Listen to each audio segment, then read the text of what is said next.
I had the pleasure last night while being in Dubai to meet with one of our clients at the restaurant, and we had a lot of very amazing conversations. One of those was around just whether or not a brand needs an agency. And quite frankly, I told my client the following statement. I was like, look, I think that realistically speaking, a brand will succeed regardless of them working with their agency or not. And that would be true for any agency in general. I looked back a couple of months ago through all of the clients that we had that ever left paidadvertising.com. And whenever I looked through that client list, I started looking into every single brand that we had worked with and see where were they at today. I have not yet seen one brand like dramatically pop off, meaning like, blow up, have like a crazy big multiple on the brand and the revenue and such, and just go to a whole new echelon. Never seen that. What I've seen is usually one or two scenarios. Scenario one, they've either kind of maintained and continued coasting with the brand, or they've been stuck in an everlasting loop of churning out agencies, just switching marketers, going from in-house to external to in-house to a freelancer, and then just kind of being stuck essentially. Or scenario number two, they either exited the brand, they sold it in some way, shape, or form, the brand failed, or they just stopped it essentially. So with that said,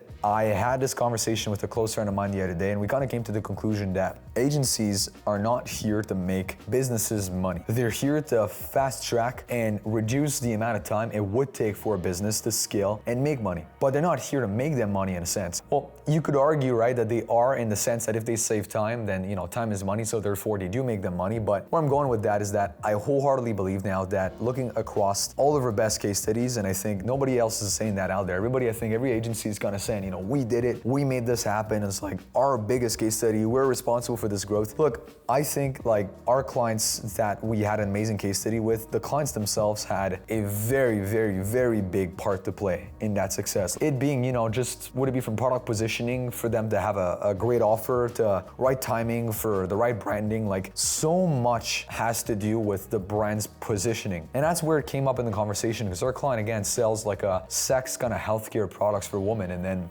they're dealing with like a lot of ad account restrictions, a lot of ads being rejected, a lot of ad accounts, sometimes being banned, and then it takes a couple of days for us to launch the ads back. And then, the client was wondering, should I change the positioning of the product? Should I go more, for like the general public? Should I go like more corporate? And we tried that in February, but ad results like dramatically tanked since we did that. And then we kind of came up with the conclusion, right?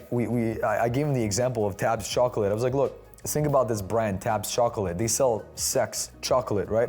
If Tab's Chocolate decides to take the product in itself, the chocolate, and go out there and then sell that as like fondue chocolate, that's changing the entire essence of the brand. There's no saying they're gonna have the same sales. Yes, the product is fundamentally the same, but the entire front and positioning and like marketing of that brand is on making that sex chocolate, not just some regular fondue chocolate, right? So we came to the conclusion that like we got to make do with the fact that they're selling a sex-based product. This is what's been working the best for them for the last 3 years. They have to stick with that. They have to play that game, and we just have to adapt. But going back to agencies, I think if you're listening to this video from a brand owner's perspective, number one, you definitely shouldn't put all your eggs or the pressure on the agency. I think you need to have extreme accountability. And I try and have that as a business owner, right? I try and have that as like, look, something fucks up within the team, I'm responsible for it at the end of the day. Like I didn't have the right systems. I didn't have the right management. I didn't have the right structure. I misjudged the people I hired.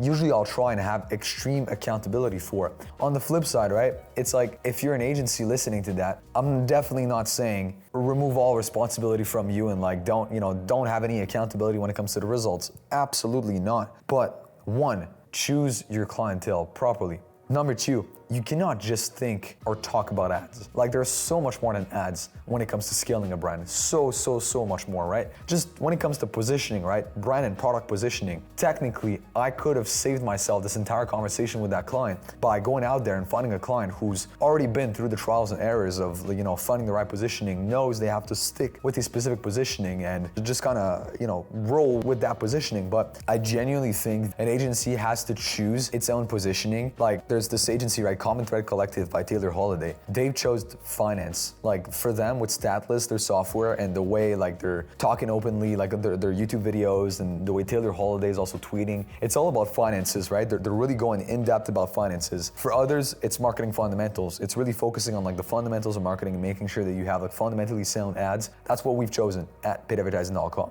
There's different types of core competencies an agency can kind of add to their service offering if you want, and not just do ads, like not just do just purely media buying as an example. So yeah, going back to it, an agency is an accelerator. I think that's a big lesson I've had in the last couple of months is like, look, all of our case studies, I try and be as humble as possible. Yes, we did a great job. Yes, in most of the case studies that we had, we did usually something was done right on our part, but not just on our part. Everything has to fall in place together. Usually the client has also done an amazing job on their side.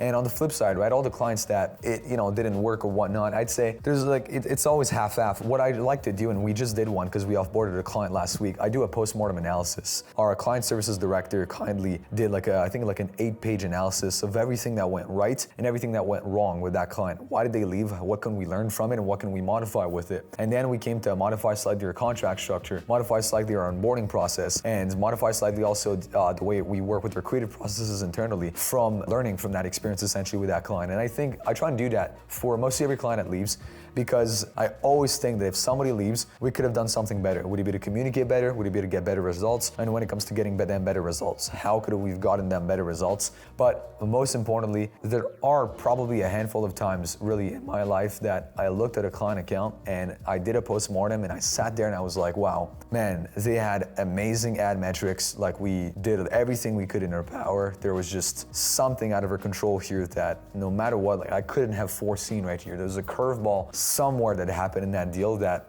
was very hard to predict. So long story short, I think good agencies accelerate a brand's growth. They enhance the snowball effect. It's like they magnify that snowball effect, but a snowball effect has already started. The snowball has already gotten quite a lot of mass. It already has momentum, and a good agency just comes up and just like really pushes that ball. Whereas I think what a bad agency would probably do, they would just jump on that ball, which adds more weight, and it would probably just kind of slow the ball down a little bit, right? So yeah, I think that's my conclusion with it. I hope you guys enjoyed this little lesson that I've had and that I shared with my client over dinner. When we had that chat, him coming from a VC background, and he opened up, he's like, Justin, I genuinely think that in my business, like I lack this clarity, I lack this positioning about the direction I want to take with the business. I've been slacking organically. We are overly dependent on paid ads. Paid ads has been like our main driving force of revenue. I saw it whenever our ad accounts got banned and when we had to change positioning. It messed up all the ads, and he's like, it slowed down revenue. He's like, I know I'm lacking clarity right now and I need to get better at it. He's like, thanks a lot for the help and the advice you've given me. But yeah, I need to, I need to get better at this. So yeah, extreme ownership on both ends, I think is what this space needs, both on the brand side, both on the agency side. If both honestly take extreme ownership, I think that will make for an amazing partnership overall. So yeah, I hope you enjoyed today's video. Check out other videos on the channel for some more useful e-commerce marketing tips, and I'll see you in the next video. Peace.